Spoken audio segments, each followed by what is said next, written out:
Fee reimbursement బకాయిలు ఎప్పుడు చెల్లిస్తారో చెప్పాలని డిమాండ్ చేశారు వైఎస్ఆర్సీపీ ఎమ్మెల్సీ వరదు కళ్యాణి.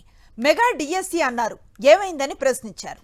20 లక్షల ఉద్యోగాల కల్పన ఎక్కడ చేశారని విమర్శించారు వరదు కళ్యాణి.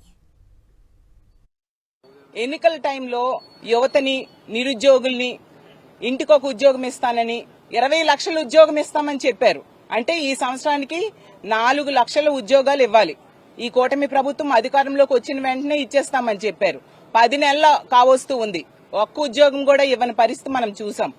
అలాగే ఫీజు రీఎంబర్స్మెంట్ బకాయిలు 5 క్వార్టర్స్ లో పెండింగ్ ఉన్నాయి. అంటే 3,900 కోట్లు ఈ రోజు పెండింగ్ ఉన్నాయి. అలాగే వసతి దీవెన బకాయిలు 1,100 కోట్ల బకాయిలు ఉన్నాయి. ఈ రోజు తీసుకుంటే కాలేజీల్లో హాల్ టికెట్స్, ఎందుకంటే ఎగ్జామ్స్ టైం కాబట్టి హాల్ టికెట్స్ కోసం పిల్లలు కాలేజ్ దగ్గరికి వెళ్తే ఫీజులు కడితేనా హాల్ టికెట్స్ ఇస్తామంటున్నారు. అందువలన పేరెంట్స్ అప్పులు చేసి ఫీజులు కట్టే పరిస్థితి ఉంది. ప్రభుత్వానికి కనీసం కనికరం లేదు.